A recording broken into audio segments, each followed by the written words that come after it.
हर दिन आप पहले याद दिला, तो आज भूल गए याद दिलाना। ठीक है, कोई चलो Yes, आगे sir. बढ़े। Yes. चलो, पिछली पिछली क्लास में टाइप्स ऑफ फंक्शन में पहला पार्ट पढ़ चुके थे, one one and to function, जिसके बारे में आपको बहुत अच्छे से पता है। आपने मेरे को सारे रीजन समझा दिए, कोई भी फंक्शन को वन वन हम कब बोलेंगे। तीन तीन तरीके होते हैं फाइंड आउट करने के, कि पहला तरीका कि f of x one equal to f of x two कर दो फाइनल सॉल्यूशन में, अगर x one equal to x two. अच्छा, इसमें मैंने एक इंपॉर्टेंट बात बताई थी आपको, क्या बात बताई थी इस वाले में, क्या ध्यान रखना है? कि only x1 is equal to हाँ, x2 आना वेरी गुड। चाहिए। ओनली सिर्फ x1 इक्वल टू x2 यही आना चाहिए, इसके अलावा भी और किसी कारण से अगर वो जीरो बन रहा वो नहीं आना चाहिए। ठीक है, जैसे मान लो आपने f of x one equal to f of x two किया, फॉर एग्जाम्पल कुछ करा ऐसा, और सर आपकी आपने, स्क्रीन शेयर नहीं है। अच्छा स्क्रीन शेयर नहीं है, एक मिनट, ठीक है। तो मैं ये कह रहा था, जो कल अपन ने वन वन ऑन टू जब हम फंक्शन पढ़ रहे थे, तो आपको मैंने उसमें पहला तरीका क्या सिखाया था, कि f of x one equal to f of x two कर देना। ठीक है, Yes. याद है? वो फाइनली मान लो आपने इसको इक्वल करा और सिंप्लीफाई करा, फैक्टराइज वगैरह करा, और मान लो दो फैक्टर बन रहे हैं। सिंप्लीफिकेशन के बाद क्या बन रहे हैं? दो फैक्टर, एक फैक्टर बन रहा है आपका मान लो x1 माइनस x2, और दूसरा फैक्टर भी x1 x2 में कुछ आ रहा है। तो अब यहां से अगर मान लो आपके पास दो सॉल्यूशन आ रहे हैं, कि या तो x1 इक्वल टू x2 से जीरो हो रहा है, और यहाँ पे भी मान लो x1 की वैल्यू मान लो कुछ रखने पे x2 के टर्म्स में वो भी आंसर मान लो जीरो आ रहा है। तो अगर मान लो दो तरह के सॉल्यूशन आ रहे हैं, तो क्या ये वन वन होगा? No, no sir. No, sir. sir. Equal to x2 तो आ ही रहा है, यहाँ पे एक सॉल्यूशन आपका x1 इक्वल टू x2 तो आ ही रहा है, लेकिन इसके साथ साथ एक्स्ट्रा सॉल्यूशन भी आ रहा है, तो ये कभी भी इसको वन वन बोलोगे क्या? नहीं। वन वन कब होगा? जब सिर्फ एक ही सॉल्यूशन आए, ओनली ये। इसके साथ अगर कोई एक्स्ट्रा सॉल्यूशन भी आ रहा है, तो उस केस में फिर इसको वन वन नहीं बोलेंगे। ठीक है, सिंप्लीफिकेशन के बाद आपके पास सिर्फ एक ही कंडीशन अगर आती है कि x1 इक्वल टू x2 से ही f of x1 f of x2 बराबर होंगे, तभी वो फंक्शन को हम क्या बोलेंगे? वन वन, अदरवाइज उसको वन वन नहीं बोलेंगे। क्या ये बात समझ में आती है? Yes sir. Yes, sir. Yes, sir. मैंने कल एम्फसाइज किया था, और ये जेई इसमें कहीं ना कहीं गलती करवाएगा, इसलिए आपको ध्यान रखना है। सेकंड तरीका आपको पता है, अगर ग्राफ बना लोगे तो दो लाइन में क्वेश्चन सॉल्व हो जाएगा। ग्राफ बनाने के बाद हॉरिजॉन्टल लाइन अगर ग्राफ को एक से ज्यादा पॉइंट पे कट कर रही है, ये तो सब वन वन नहीं होगा, होगा। ठीक है ना? Yes, many sir. वन हो जाएगा। और तीसरा तरीका मैंने आपको ऑलरेडी बता रखा है, अगर डिफरेंशिएट करने पे फंक्शन ऑलवेज पॉजिटिव है या ऑलवेज नेगेटिव है, मतलब फंक्शन या तो इंक्रीजिंग है या फिर डिक्रीजिंग है, ऐसे फंक्शन को मोनोटोनिक फंक्शन भी बोलते हैं। खैर आगे एप्लीकेशन ऑफ डेरिवेटिव में उसको सीखेंगे, ठीक है, इस बारे में डिटेल। लेकिन अगर फंक्शन कंप्लीटली इंक्रीजिंग है या कंप्लीटली डिक्रीजिंग है, तब भी मेरा फंक्शन कैसा हो जाएगा? वन वन हो जाएगा। कैसा हो जाएगा? One one. और इंक्रीजिंग डिक्रीजिंग दोनों है, तो क्या हो जाएगा? Many one. क्या हो जाएगा? Many one. क्लियर है? Yes. Yes sir. ठीक। अब जो अगला इंपॉर्टेंट कौन सेकेंड टाइप ऑफ फंक्शन होता है, वन वन के बाद कौन सा टाइप पढ़ते हैं? Sir, on to. Onto. अच्छा एक सेकंड ना, एक चीज रह गई थी इसमें। आपने क्लास 11 में परम्यूटेशन कॉम्बिनेशन थोड़ा बहुत तो पढ़े होगा, याद आ रहा है? Yes, sir. Yes, sir. ठीक है, चलो उसका यूज करवाते हैं, देखते हैं, चेक करते हैं आपको कितना आता है कि नहीं आता। तो दो दो टाइप के क्वेश्चन है मेरे पास आज, कि नंबर ऑफ, एक तो पहला क्वेश्चन आपको ये आता है एग्जाम में, जनरली एग्जाम्स में पूछा जाता है, ये जेई वगैरह में भी दो तीन बार आया हुआ है, कि नंबर ऑफ फंक्शंस कितने होंगे। जैसे मान लो कोई मेरे पास कोई सेट है ए, कोई सेट है बी, इसमें कुछ एलिमेंट है, इसमें कुछ एलिमेंट है, तो ए से बी में टोटल कितने फंक्शन पॉसिबल है, ये आपको पूछा जाएगा। ठीक है, और दूसरा क्वेश्चन आपके पास ये आएगा कि number of one one function कितने पॉसिबल है, ये number of one one function कितने पॉसिबल है, ये दो तरह के क्वेश्चन आपके पास आएंगे। और आगे जाके ऑन टू जब हम पढ़ लेंगे, उसके बाद भी एक क्वेश्चन ये आएगा कि मान लो सेट ए से सेट बी में मेरे पास कुछ एलिमेंट्स है, तो यहाँ पे total number of one one function कितने पॉसिबल है। आपको नंबर ऑफ रिलेशंस का याद है, मैंने करवाया था, Yes. Total number of possible relation. अगर सेट ए में, चलो उसको मुझे याद दिला के बताओ, अगर सेट ए में m एलिमेंट है, सेट बी में n एलिमेंट है, तो total number of possible relation set 2 की power m 2 raised to the power mm. Very good, total number of possible, very nice, याद है सबको। Total number of possible relation हमेशा याद रखना, कि टोटल कितने रिलेशन पॉसिबल हो सकते हैं, 2 की पावर m इंटू n। तो सेम, हाँ 2 की पावर m इंटू n। अब सेम चीजें आप मुझे फंक्शन के लिए देखनी है, कि मान लो सेट ए में कुछ एलिमेंट है, सेट बी में कुछ एलिमेंट है, तो ए से बी में कितने नंबर ऑफ फंक्शंस पॉसिबल है, किसी को पता है? सर मे बी n की पावर m। चलो चेक करते, मे बी अगर आ रहा है मतलब कहीं ना कहीं अपन को डाउट है, तो कॉन्फिडेंटली इसको आंसर करने के लिए चलो एक एग्जांपल लेते हैं। ठीक है, चलो एक एग्जांपल ट्राई करते हैं। पहले एग्जांपल से समझते फिर फॉर्मूला डिराइव करेंगे। एक छोटा सा कोई एग्जांपल ले लेते हैं। कभी भी देखो, आपको अगर एग्जाम में भी भूल जाओ ना, ये तरीका अपनाना, एक छोटा सा एग्जांपल लेना, कॉन्सेप्ट अप्लाई करने की कोशिश करना, हो सकता है उससे डिराइव हो जाए। तो ये मान लो कोई फंक्शन है एफ ए से बी में, ए में कुछ एलिमेंट ले लेता हूं, मान लो मैं 1 2 3 ले लिया, मान लो 3 एलिमेंट इधर ले लिया, इधर कुछ एलिमेंट लेना, मान लो इधर में थोड़ा एक्स्ट्रा ले लिया, 1 2 3 और 4, इधर 4 एलिमेंट ले लिए, ठीक है। अब आपको मुझे ये सोच के बताना है कि ए से बी में टोटल कितने फंक्शंस पॉसिबल है, और फंक्शन के लिए रूल क्या बताया था, कोई भी रिलेशन फंक्शन कब होगा? सर वन सर प्री जब इमेज है। उसकी- हाँ, सर जब सारे डोमेन के एलिमेंट्स की एक यूनिक इमेज होगी। यूनिक नहीं, यूनिक बोलोगे तो 1 1 हो जाएगा, यूनिक अगर बोलोगे तो क्या हो जाएगा 1 1, इमेज सेम हो सकती है। Sir image one same, pre image. हाँ क्या बोलूंगा मैं, मतलब प्री इमेज यूनिक होनी चाहिए सारे। हाँ ये बोलो, या फिर सबसे आसान भाषा में क्या बोलोगे कि सेट ए के हर एलिमेंट की सिर्फ एक इमेज होनी चाहिए, सेट ए के इनपुट सेट के हर एलिमेंट की सिर्फ एक ही इमेज होनी चाहिए। क्या समझ में आता है? Yes. Yes, sir. तो अगर इनपुट सेट के हर एलिमेंट की सिर्फ एक ही इमेज होगी तो वो फंक्शन होगा, ये बेसिक डेफिनेशन है। अब मुझे आप सोच के बताओ ऐसे कितने फंक्शन पॉसिबल है यहां से वहां तक, आराम से सोचो शांति से, फिर बताना, और जस्ट आराम से जस्टिफाई कर लेना खुद को कि आप जो बता रहे हो सही है कि नहीं। तो सेट ए में मान लो 3 एलिमेंट है, सेट बी में 4 एलिमेंट है, तो आपको ये प्रिडिक्ट करके बताना है कि ए से बी में अगर मैं जाऊंगा तो टोटल नंबर ऑफ फंक्शंस कितने पॉसिबल है। Sir done. Done, okay. बाकी लोग भी पहले कर लो, फिर हम एक साथ डिस्कस करेंगे। Sir done. Done, okay.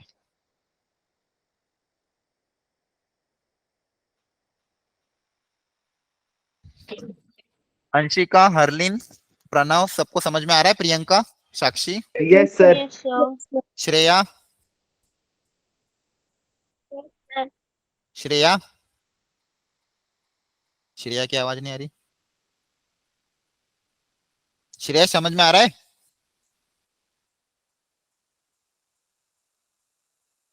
आपकी आवाज ही नहीं आ रही शायद, ठीक है कोई बात नहीं, चलो कर लिया सबने ट्राई। Yes, sir. चलो आप पहले आप अपने अपने आंसर बताओ, फिर देखते हैं किसका, मतलब फिर अपन जस्टिफाई, फिर देखते हैं कौन किसका सही किसका गलत। हाँ पहले कौन बता रहा है? सर 3 की पावर 4। अंजलि, यस। 3 की पावर 4, हाँ नेक्स्ट। Sir, और किसी 4 का? की power 3. 4 की पावर 3 किसने बताया? Sir, Pranav. प्रणव। नेक्स्ट, और किसी का कुछ आंसर आ रहा है तो बता दो। सर 3 की पावर 4 ही आ रहा है। क्या नाम है? सर यश। यश। और एनीवन एल्स? Sir, साक्षी 3 की पावर 4. अच्छा, और कोई है? बस ठीक है, चलो। सर मेरे को अपना आंसर चेंज करना। अच्छा किसको आंसर चेंज करना है? सर अंजलि। क्या लिखना है? सर 4 की पावर 3। अच्छा अच्छा, इसके अलावा और कोई आंसर आ रहा है क्या किसी का? Sir, मेरा 3 की पावर 4. किसका? अंशिका. अंशिका। आपके दो ही तरह के आंसर, चलो दो ही ऑप्शन है, मतलब या तो ये होगा या तो ये होगा, इसके अलावा भी और कोई आ रहा हो तो बता देना। बस यही है, और कोई बताना चाह रहा है? सब हो गए? Yes. Yes, sir. चलो अब सोचते हैं। अब देखो हाँ यहाँ पे 3 एलिमेंट है, यहाँ पे 4 एलिमेंट है, तो चलो कौन बताएगा पहले 3 की पावर 4 वाले में से? एनीवन एक्सप्लेन करेगा आपका आंसर ऐसा क्यों आ रहा है, कैसे, क्या लॉजिक सोचा आपने? हाँ यस, चलो आप बताओ, ट्राई करो। सर हर एक के पास 4 वेज है। अच्छा चलो मैं इसको नाम दे देता हूँ ताकि समझाने में आसानी। मान लो ये एबीसी हो गया, यहाँ पे इसको नाम दे दिया 1 2 3 4। हाँ अब समझो। सर हाँ, बोलो। ए के पास 4 वेज हैं रिलेशन के लिए। Very good. One- ए के हाँ जो पहला एलिमेंट है ए, उसको यहाँ पे कनेक्ट करने के लिए 4 तरीके हैं, या तो वो 1 से कनेक्ट होगा, या तो 2 से कनेक्ट होगा, या तो 3 से कनेक्ट होगा, या तो 4 से कनेक्ट होगा। मतलब ए का मैपिंग करने के 4 तरीके, ठीक है। अब बी के लिए? सर बी के लिए फिर 1 हट जाएगा तो 3 तरीके बचेंगे। अच्छा बी के लिए फिर 3 तरीके बचेंगे, ठीक है। क्योंकि सेम नहीं हो सकते, इसलिए एक तो क्यों सेम नेगलेक्ट क्यों नहीं हो कर देंगे। सकता? सर प्री इमेज 1 होनी चाहिए ना फंक्शन के लिए। फंक्शन के लिए मैंने बोला क्या था? फंक्शन के लिए हर एलिमेंट की एक इमेज होनी चाहिए, इमेज सेम हो सकती है। ये फंक्शन है कि नहीं है? अच्छा ये बताओ सब लोग, ये जो मैंने डायग्राम बनाया क्या ये फंक्शन है? हाँ, Yes, हर sir, एलिमेंट की function. इमेज बन रही है और हर एलिमेंट की सिर्फ एक ही इमेज बन रही है। फंक्शन कब नहीं होता? जब मैं किसी एक एलिमेंट की 2 इमेज बना देता। अगर किसी एक एलिमेंट की मान लो मैंने 2 इमेज बना दी, तो ये फंक्शन नहीं होता। लेकिन अगर एक एलिमेंट Okay, की एक ही sir. इमेज बन रही तो ये फंक्शन होगा। क्या बस समझ में आई बेटा? यस सर, फिर ठीक है तो सर सबको? 4 की हाँ पावर 3 आ जाएगा। सबको क्लियर है क्या ये बात कि फंक्शन के लिए Yes. क्या होना चाहिए? हर एलिमेंट Yes, की sir. एक इमेज बननी चाहिए, हर एलिमेंट की एक इमेज। अब वो इमेज सेम हो सकती है, इमेज सेम हो सकती है। क्लियर है? आप चाहो तो तीनों को एक सेम Yes, बना sir. दो। ठीक है हाँ, तो अब वापिस आ जाते हैं। तो पहले वाले ऑप्शन को फिलअप करने के लिए कितने तरीके? Sir, चार तरीके। 4. After 4. सेकेंड वाले ऑप्शन को फिलअप करने के कितने तरीके? 4. सर 4। वापिस से चार, क्योंकि रिपीटेशन अलाउड है। और थर्ड वाले ऑप्शन को फिलअप करने के कितने तरीके? Sir, 4. 4. फोर, क्योंकि रिपीटेशन अलाउड है। आ रहा है समझ में? तो यस टोटल तरीके Yes, कितने हो sir. जाएंगे? Sir, 4 की 4 power raised to the 3. power 3. 4 की पावर 3, 4 की पावर 3। अब समझ में आया? Yes, sir. Yes, sir. Four क्यों नहीं है? नहीं, क्योंकि यहाँ पे तीन ही एलिमेंट थे ना, इसके अलावा तो कोई एलिमेंट ही नहीं है। तो हमको तो बस इन्हीं के लिए सोचना ना, फंक्शन होने के लिए क्या होना चाहिए? हर एलिमेंट की इमेज बननी चाहिए। इधर कोई खाली रह जाए उससे कुछ फर्क नहीं पड़ता, लेकिन यहाँ के हर एलिमेंट की कोई ना कोई इमेज बननी चाहिए। तो यहाँ पे पहले एलिमेंट के लिए 4 ऑप्शन, दूसरे एलिमेंट के लिए 4 ऑप्शन, तीसरे एलिमेंट के लिए 4 ऑप्शन। तो ये टोटल ऑप्शन कितने हो गए? ये इसको ऐसा समझो, देखो जैसे मान लो मेरे पास 4 नंबर है, 5, 6, 7, 8। इन 4 नंबर को यूज करते हुए मैं कितने नंबर बना सकता हूँ इफ रिपीटेशन इज अलाउड? बताओ। चलो एक और नंबर ले लो, 5 नंबर ले लो। तो अगर रिपीटेशन अलाउड है तो इन 5 नंबर का यूज करते हुए हम कितने नंबर बना सकते हैं? कैसे करते थे सॉल्व? 5 की power 4. सर 5 की पावर 4। हाँ वेरी गुड। पहले पहली पोजीशन को भरने के 5 तरीके, दूसरी 5 पोजीशन को तरीके. भरने के 5 तरीके, तीसरी पोजीशन को भरने के 5 तरीके, चौथी पोजीशन को भरने के 5 तरीके, क्योंकि रिपीटेशन अलाउड है और सबको भर रहा है। तो fundamental principle of counting multiplication सब क्या कर देंगे? मल्टीप्लाई कर देंगे। Yes, sir. तो कितना आ जाएगा? 5 की पावर 4 आ जाएगा। ये रिपीटेशन Yes, sir. अलाउड वाले क्वेश्चन ऐसे करते थे ना। Yes, Yes, sir. sir. Same concept हमने बेटा यहाँ पे अपनाया कि पहले वाले को मैपिंग करने के 4 तरीके, दूसरे वाले को मैपिंग करने के 4 तरीके, तीसरे वाले को मैपिंग करने के 4 तरीके। तो टोटल तरीके कितने हो गए? 4 की पावर 3। अब आगे समझ में? Yes, Yes, sir. sir. अब इसको जनरलाइज अगर रिजल्ट मुझे बनाना है, ध्यान से देखना। चलो अब जनरलाइज बना लेते हैं कि अगर मान लो सेट ए में number of element in set A मान लो है m, number of element in set B है मान लो n। सेट ए में n एलिमेंट है, सेट बी में मान लो n एलिमेंट है। ठीक है, इसमें m इसमें n। तो a से b में total number of possible functions कितने होंगे? N की raised to the power power n. तो कैसे सोचोगे? देखो ध्यान से, कंफ्यूजन हो तो ऐसे बना लो, कंफ्यूजन हो ना तो ऐसे बना लेना, तो कंफ्यूजन नहीं होगा। तो कैसे बनाओगे? पहले वाले को भरने के कितने तरीके? यहाँ पे नंबर ऑफ एलिमेंट m है, यहाँ पे नंबर ऑफ एलिमेंट n है। तो पहले वाले को भरने के कितने तरीके? N. N. दूसरे वाले को भरने के तरीके? And N. N. तीसरे वाले को भी n, और सारे N. तो ये n n n मल्टीप्लाई होगा। Yes, sir. कितनी बार मल्टीप्लाई होगा? M M times. times. m times. n n कितनी मल्टीप्लाई होगा? m times. तो n को अगर m टाइम्स मल्टीप्लाई कर रहे तो क्या हो जाएगा? N N raised की to the power power m. M. n की पावर m। ध्यान रखना, मतलब इधर जो होगा, इधर जो एलिमेंट होगा उसकी पावर इधर वाला, इधर जो होगा उसकी पावर इधर वाला। याद रख लोगे आप? Yes, sir. yes, sir. Total number of functions. अब दिमाग लगाते हैं वन वन में कि total number of one one function कितने होंगे, ये सोचते हैं। चलिए ठीक है, करेक्ट है, ये समझ में आ गया? sir, Yes, I'm sir. आ गया. here. ना ना ना, अभी आंसर मत दो, जल्दबाजी मत करो। ये समझ में आ गया? Yes, sir. Yes, sir. ठीक है चलो अब सर उसमें n factorial होगा. अरे मैं कह रहा हूँ Yes. जल्दबाजी मत करो, गलत आंसर है, इनफैक्टोरियल आंसर नहीं आएगा। बस अब खुश हो गए? सर कह रहा हूँ m raised नहीं sir. तो फिर कह रहा हूँ जब आंसर, जल्दबाजी मत करो। मैं आपको एक स्टेप बाय स्टेप सीखूंगा, तुक्का नहीं मानना है। अपन को जस्टिफिकेशन के साथ आंसर देना बच्चों। सर जस्टिफाई की करेंगे, मतलब ऐसे ही दिया है, ऐसे ही नहीं दिया तो है। गलत है, Yes, वो sir. गलत है आंसर, मैं कह रहा हूँ ना गलत है। अप्लाई करो फॉर्मूला, चलो यहाँ पे सर m raised होंगे 1 1 के। देखते हैं। चलो आपको जो तरीका अपनाना अपनाओ, शांति से अपनाओ और मुझे आंसर दो। यहाँ पे 3 एलिमेंट है, यहाँ पे 5 एलिमेंट है। बताओ total number of one one function. आराम से सोचो, शांति से, जो तरीका अभी सिखाया था उसी तरीके से सोचो। Total Sir number of, n into n अरे minus 1. आंसर मत दो अभी, सोचो। अच्छा ठीक है sir. Total number of one one function from A to B, इसके लिए अप्लाई करो। यहाँ पे 3 एलिमेंट है, उधर 5 एलिमेंट है।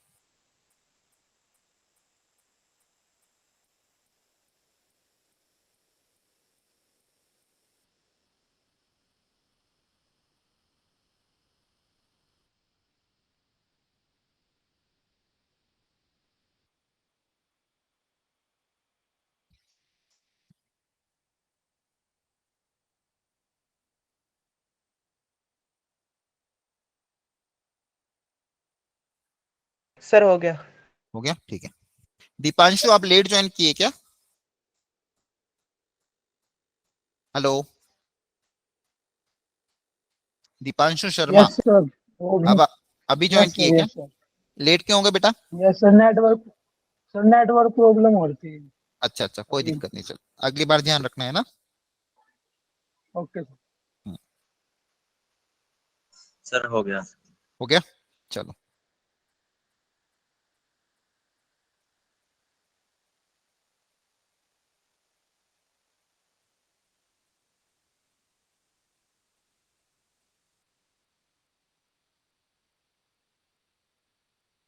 चलिए करते हैं, बताओ क्या आंसर आया? सर n फैक्टोरियल अरे माइनस अरे एन एन क्या कह रहा हूँ, यहाँ पे तीन और पांच एलिमेंट है, इसका आंसर क्या आया? Sir 65 into 4 Sir, into 60. 60, एक 60। और आंसर किसी का? इसका और सर किसी का मैंने होता? जनरल फॉर्म में निकाल दिया, मैंने ये नहीं देखा था। सर 60। ये दिया है सामने, क्वेश्चन नहीं कह रहा हूँ, इसके लिए तैयारी करना। तो कितना सर रहा? 60 आ रहा है। Yes sir.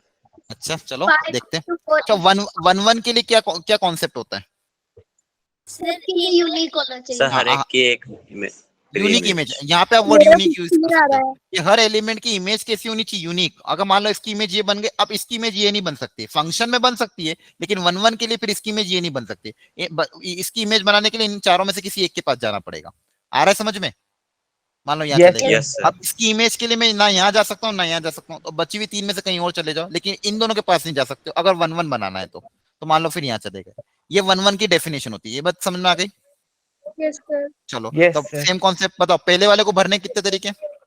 5। हाँ, पहले वाले को फिलअप करने कितने तरीके? 5 तरीके। Very good. सेकंड वाले को फिलअप करने कितने तरीके? 4। 4। सर 4। थर्ड वाले को फिलअप करने कितने तरीके? Sir 3 very nice. टोटल तरीके कितने हो जाएंगे? 5 into 4 into 3। 3 कितना आएगा? 60। 60। अब देखो यहाँ पे नंबर ऑफ एलिमेंट कितने थे? 3 थे। Yes sir. यहाँ पे नंबर ऑफ एलिमेंट कितने थे? सर 5. 5। आ रहा है समझ में? यस चलो यस Yes, सर। sir. इसके लिए फॉर्मूला डिराइव करते हैं। देखो कैसे डिराइव कर रहा हूँ। तो इसको 5 into 4 into 3 दिया हुआ है। Yes sir sir. NPM। हाँ NPM, वेरी गुड। इसको मैं 2 into 1 से मल्टीप्लाई कर रहा हूँ और 2 into 1 से डिवाइड कर रहा हूँ। सेम नंबर से मल्टीप्लाई डिवाइड तो कर सकते हैं ना, क्वेश्चन थोड़ी चेंज होगा। Yes sir. Yes sir. ऊपर क्या बन रहा है? Sir N 5 factorial. फिर क्या बन रहा है? 2 2 फैक्टोरियल। फैक्टोरियल। आंसर अपना 3 और 5 के टर्म्स में लाना है। आंसर 3 और 5 के टर्म्स में लाना है। तो ऊपर वाले को तो 5 फैक्टोरियल लेना है, 2 को मैं क्या लिख सकता हूँ? 5 minus 3 फैक्टोरियल लिख सकता हूँ। Yes sir. चलिए ये क्या आ गया? 5p3 है। 5p3। ये क्या? 5p3। तो मतलब अगर नंबर ऑफ एलिमेंट यहाँ पे 5 हुए, यहाँ पे 3 ही हुए, तो total number of one one function कितना आ गया? 5p3। कितना आ गया? 5p3। 5p3। ये NPR याद है ना? NPR का फॉर्मूला क्या होता था? N factorial upon N minus R factorial. Very good. n factorial divided by n minus r factorial. तो कभी भी ध्यान रखना, अगर यहाँ पे नंबर ऑफ एलिमेंट 3 थे, यहाँ पे 5 थे, तो 5p3। और नंबर ऑफ फंक्शंस कितने होते हैं इसमें, ये बताओ? नंबर ऑफ फंक्शंस पूछता सर 5 की पावर 3। 5 हाँ। की power 3। Total number of functions पूछता, तो आंसर आता 5 की पावर 3। दोनों में अंतर क्लियर हो गया?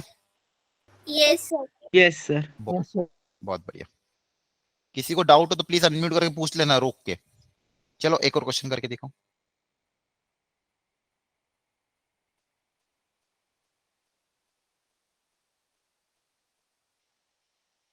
बताओ number of one one function. Sir नहीं हो सकते। सर पॉसिबल नहीं है। Not possible. क्यों?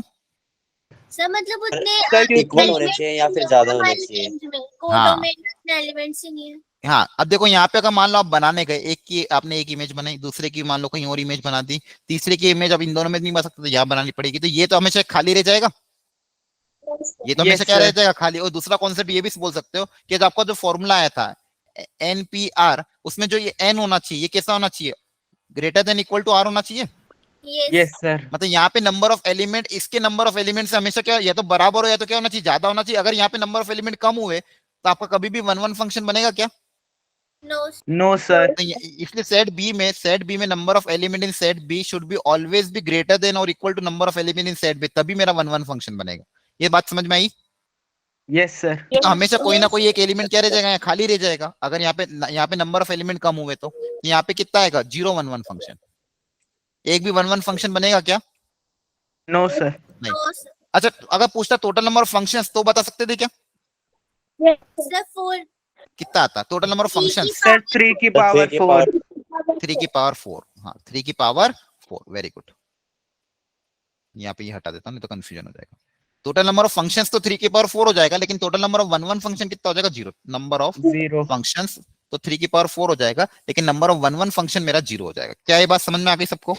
Yes, sir. ठीक है, तो फॉर्मूला अगर भूल भी जाए तो कॉन्सेप्ट हमेशा याद रखना। तो ये 1 1 फंक्शन के बारे में सारी चीजें आपको मैंने बता दी। ठीक है, इस पर हमने लास्ट क्लास में क्वेश्चंस भी कर लिए थे। चलो एक वेरायटी और मैं आपको करा देता हूँ, एक लास्ट वेरायटी। ठीक है, ताकि ये टॉपिक आपका पूरी तरह से, अगर देखो इससे क्वेश्चन जरूर आएगा। 1 1 फंक्शन और ऑन टू फंक्शन से जेई में क्वेश्चन आना ही है, इसलिए इस कॉन्सेप्ट को तो आपको स्ट्रॉन्ग रखना ही है, तो ध्यान रखना। ठीक है, चलो एक क्वेश्चन करा देता हूँ मैं आपको इस पे। आज अपन को ऑन टू स्टार्ट करना था, ऑन टू स्टार्ट ही नहीं कर पाए, कोई बात नहीं, देखते। चलो एक क्वेश्चन करे सब लोग। बोला गया एक फंक्शन है आर से आर, इसका मतलब क्या होता है? आर से आर मतलब Sir, real to Sir, real. real. Sir codomain भी रियल है, रेंज भी रियल है। हाँ, डोमेन और कोडोमेन दोनों क्या है? रियल नंबर है। मतलब डोमेन इनपुट आपका ऑल रियल नंबर है और कोडोमेन में आपका ऑल रियल नंबर है। और फंक्शन दिया हुआ है f x equal to x cube plus a x square plus 3x plus 100। ठीक है, ये जेई का 2020 2 साल पहले क्वेश्चन पूछा गया था। बोला गया then find the value of a for which the function is 1 1। Find the values of a, constant a, यहाँ पे जो ए यूज हुआ है ना, ए फॉर विच, दिमाग लगाओ आप, आज जो कॉन्सेप्ट सिखाया था उसका भी यूज कर सकते हो, क्यूबिक वाला। For which function is 1 1। ये लास्ट 2 साल पहले ही ये क्वेश्चन जेई में पूछा गया, फॉर विच फंक्शन इज 1 1। चलो सब लोग ट्राई करो, मैं ऑप्शंस वगैरह लिख रहा हूं, तब तक आप क्वेश्चन ट्राई करो। ऑप्शन ए,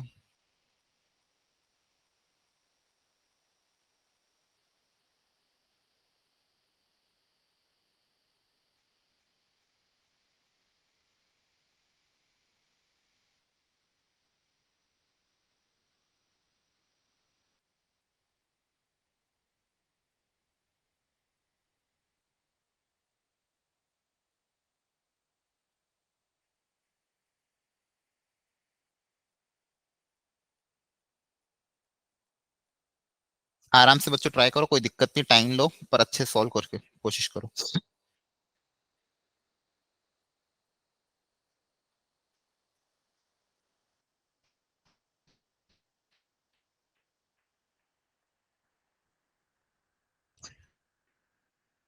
बहुत बहुत अच्छा क्वेश्चन है, अच्छे लेवल का क्वेश्चन है, लेकिन मेरे को जहां तक भरोसा है आप लोग कर लोगे इस क्वेश्चन को सॉल्व।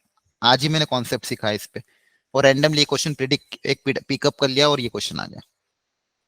तो इसलिए देखो लेक्चर इंपॉर्टेंट होते हैं, class notes.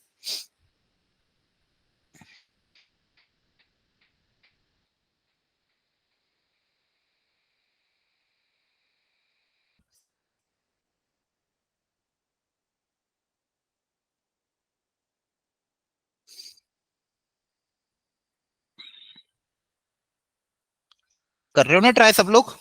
Yes, sir. Yes. Yes, sir. Very good very good. इसी बहाने आप क्वाड्रेटिक इक्वेशन चैप्टर का भी आपका रिवीजन होता जाएगा धीरे धीरे।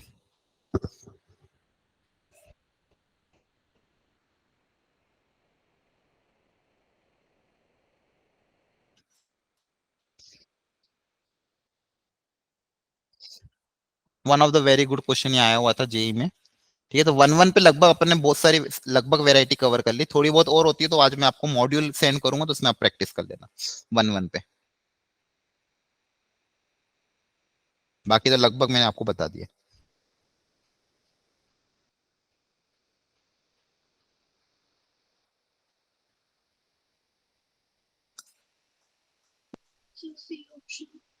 कर लिया सबने ट्राई? Sir, एक minute. ठीक है, कर लो कर लो।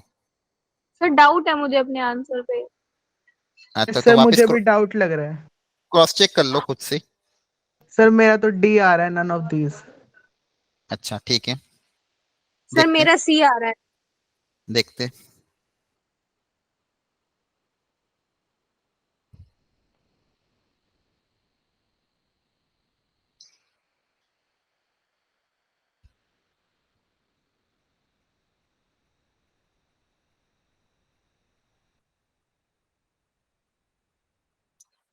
सर सी। ओके, लेट अस सी। तीन बच्चों ने आंसर दिए हैं, बाकी लोग भी सोचो। A B C D, 4 option है आपके पास। 5 लाख के लिए सवाल है। सर 5 लाख तो होता ही नहीं है। अपने गेम में होता है, कंप्यूटर स्क्रीन पे आपकी। अच्छा, आप लोग टीवी वगैरह देखते हो कि टाइम ही नहीं मिलता होगा, इतना पढ़ते होंगे। नहीं सर, अब तो नहीं देख रहे।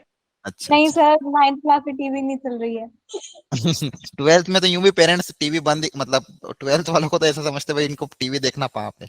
बोर्ड है इनकी ना, जेई की भी प्रिपरेशन कर रहे हो।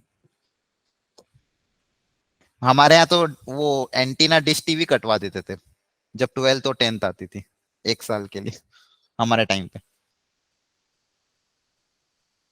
चलो करें सॉल्व। Yes sir. यस सबने अटेम्प्ट कर लिया एक एक बार। Yes sir. Yes sir. चलिए, तो बहुत बढ़िया क्वेश्चन है। एक तो क्यूबिक गिवन है और बोला गया अगर ये फंक्शन को 1 1 बनाना है तो इसके लिए ए की वैल्यू कहां से कहां तक लाई करनी चाहिए, ये पूछा गया है। तो आपके हिसाब से बताओ क्या तरीका अपनाऊं मैं। सर मेरा सी आ रहा है। अच्छा देख सर लेंगे इसको जो भी आंसर है। डिफरेंशिएट कर लेते हैं। हाँ इसको सर, मेरा देखिए मैंने पहले बताया। सबने आप तरीका समझाओ मुझे, आंसर चलो जो भी आना होगा, तरीका समझो क्या तरीका अपना है। सर इसको डिफरेंशिएट कर। डिफरेंशिएट किया। वेरी गुड, सबसे आसान तरीका यही था। आप बुक में अगर देखोगे तो दूसरे भी तरीके अपनाए, लेकिन सबसे बेस्ट तरीका है कि आप इसको डिफरेंशिएट कर दो। तो डिफरेंशिएशन बी करोगे, स्क्वायर माइनस 4 कराया हाँ मैंने। वेरी गुड, इसको डिफरेंशिएट करोगे तो कितना आ जाएगा, ये आ जाएगा। यस। तो डिफरेंशिएट करने पे क्वाड्रेटिक आ रही है, डिफरेंशिएट करने पे क्वाड्रेटिक इक्वेशन है। अब इस क्वाड्रेटिक अगर इसको वन वन वन होना है, अगर इसको 1 1 होना है तो मतलब ये जो डिफरेंशिएशन है या तो ये कंप्लीटली पॉजिटिव होना चाहिए या तो कंप्लीटली क्या होना चाहिए, नेगेटिव होना चाहिए। सर मैंने तो ऐसा सोचा कि इसका ग्राफ मतलब एक्स एक्सिस को कहीं टच नहीं करेगा तो डिस्क्रिमिनेंट हाँ, 0 से छोटा होगा। हाँ वही थिंकिंग मैं भी बता रहा हूँ यहाँ पे कि अगर एफ डैश एक्स है, अगर इसको इंक्रीजिंग या डिक्रीजिंग होगा तभी जाके ये 1 1 होगा ना।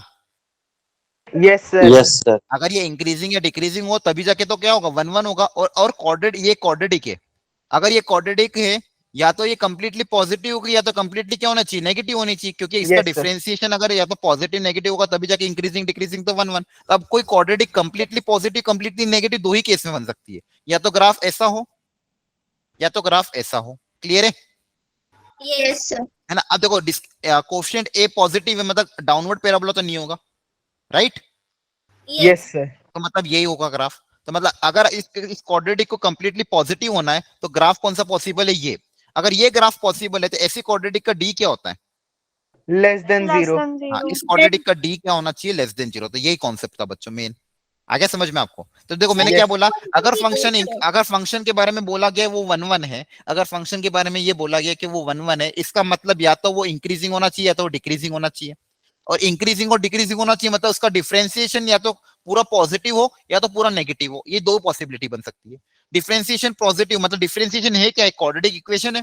अब कोई भी क्वाड्रेटिक इक्वेशन, ये क्या डिफरेंशिएशन है, क्वाड्रेटिक इक्वेशन है। तो कोई भी क्वाड्रेटिक इक्वेशन कंप्लीटली पॉजिटिव कब होगी, जब वो एक्स एक्सिस के अपवर्ड हो, जब एक्स एक्सिस क्या हो, ऊपर हो, तभी जाके पॉजिटिव होगी। इसका वाई पार्ट क्या होगा, पॉजिटिव होगा। और पॉजिटिव है मतलब इसका डिस्क्रिमिनेंट क्या होना चाहिए, अब एक्स एक्सिस को कट नहीं करेगी, मतलब इसका डी लेस देन 0 होना चाहिए। इसमें किसी को डाउट हो तो पूछ लो। No sir. इक्वल टू 0 भी तो हो सकता है ना, एक पॉइंट पे अगर टच करे।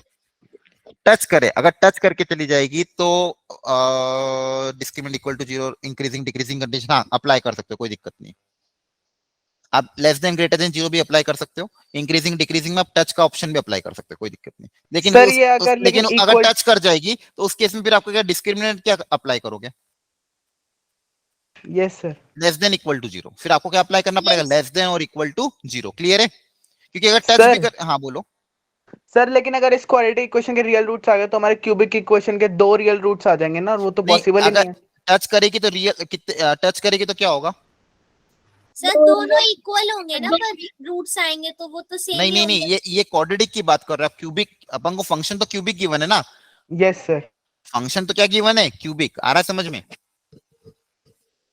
तो यहाँ पे यस सर। हम डिफरेंशिएशन का मत सोचो, डिफरेंशिएशन के ये बारे में नहीं सोचना हमको, हमारा मेन फंक्शन तो क्यूबिक है ना। तो अगर ये टच करेगा तो इस क्वाड्रेटिक का इक्वल रूट आएगा, इसका थोड़ी इक्वल रूट आएगा। दोनों में अंतर है, समझ में आ रहा है? देखो एक्चुअली होता क्या है ना, जब आप ये वाला एप्लीकेशन ऑफ डेरिवेटिव चैप्टर पढ़ाऊंगा आपको मैं, ध्यान समझ लो। चलो एक्चुअली इस चैप्टर में हम डिटेल पढ़ते हैं। एप्लीकेशन ऑफ डेरिवेटिव आपका एनसीईआरटी के फर्स्ट पार्ट का लास्ट चैप्टर है, पता है किसी को? Yes sir. उस चैप्टर में हम पढ़ते हैं इंक्रीजिंग डिक्रीजिंग को डिटेल में, ठीक है? तो वहां पे दो चीज आती है, स्ट्रिक्टली इंक्रीजिंग एक वर्ड होता है, और एक होता है सिर्फ इंक्रीजिंग डिक्रीजिंग। ये दो तरह के वर्ड आते हैं।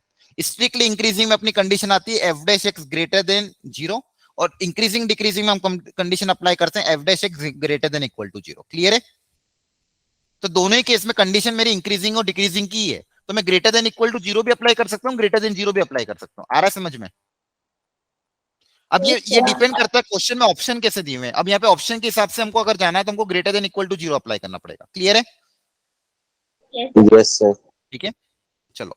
तो इसका डिस्क्रिमिनेंट आप क्या कर दोगे? अगर क्वाड्रेटिक कंप्लीटली पॉजिटिव है तो डिस्क्रिमिनेंट कैसा, या तो ऐसा ग्राफ होगा या तो ऐसा ग्राफ होगा। पॉजिटिव कंप्लीटली रखना है तो d less than equal to 0, तो b square minus 4a into c less than equal to 0। तो यहाँ से कितना आ जाएगा, ये 4 कॉमन लेके 0 में चल जाएगा, तो a square minus 9 less than equal to 0। Clear है यहाँ तक? यस इसके दो फैक्टर बनेंगे, a plus 3 into a minus 3 less than equal to 0। दोनों को प्लॉट कर सकते हो आप, -3 और +3, अगेन प्लस माइनस प्लस, कौन सा चाहिए अपन को, माइनस पोर्शन। तो a की वैल्यू कहां से कहां तक आ जाएगी, -3 से 3। आगे समझ में? यस यही आ रहा है। हाँ ये आ रहा है। Yes sir. पर तरीका ये समझ में आया? आपने भी ये अपनाया होगा?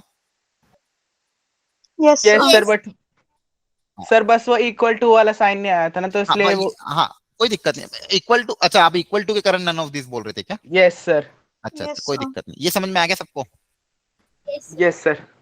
ओके बच्चों, ठीक है। तो अपना ऑन टू खेर आज रहेगी, अभी स्टार्ट करने से कोई मतलब नहीं है, अपना 10 मिनट ही बाकी है। तो आज के लिए इतना ही रखते हैं। आज मैं आपको भी क्लास के बाद 1-1 फंक्शन के असाइनमेंट दे दूंगा, आप वो वाला ट्राई कर लेना। क्लियर है? Yes yes sir. Yes, और sir. और किसी को कोई दिक्कत, कुछ बोलना है? बोलो, कोई प्रॉब्लम आ रही हो क्लासेस में, या फिर और कोई दिक्कत आ रही है आपको फिजिक्स केमिस्ट्री मैथ्स में, एनीथिंग कुछ शेयर करना तो रुक सकता है, वो बोल सकता है। सर एक बार और और कोई- रूट्स वाला थोड़ा फिर से समझा दो कि ए क्यूबिक का जो रूट्स वाला आपने एक बताया था ना, अच्छा उसमें क्या बताऊं?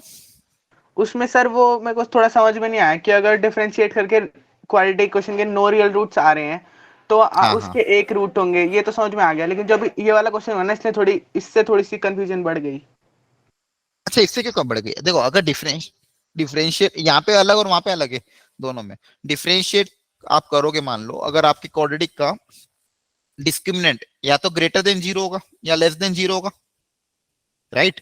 यस तो अगर सर। आप लेस देन 0 आ रहा मतलब वो उसका डिफरेंशिएशन अगर लेस देन 0 आ रहा मतलब वो आपका डिफरेंशिएशन ऑलवेज पॉजिटिव होगा या फिर ऑलवेज नेगेटिव होगा, या तो इंक्रीजिंग होगा या तो डिक्रीजिंग होगा, मतलब एक रियल रूट आएगा।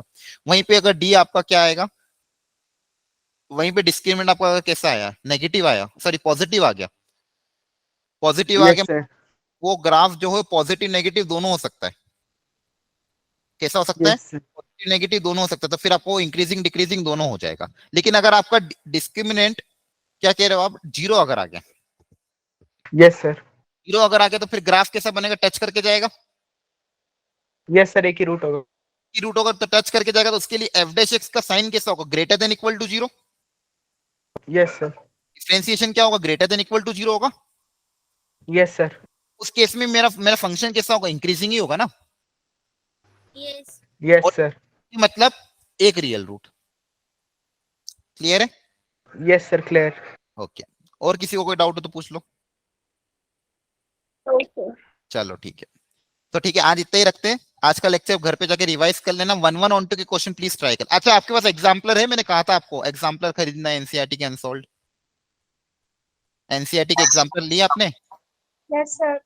तो उससे क्वेश्चन ट्राई करना, उसमें अच्छे क्वेश्चन है 1-1 वाले। क्लियर है? सर आपके पास एग्जाम्पलर का पीडीएफ है? मेरे पास तो है पीडीएफ, लेकिन अगर आप ऑनलाइन गूगल पे डालोगे तो आपको मिल जाएगा, लेकिन फिर भी नहीं मिले तो मुझे बोल देना, मैं सेंड कर दूंगा। ओके ठीक है, चलो, okay okay everyone, thank you, bye bye, good night, take care, bye, Good night, sir. Good night.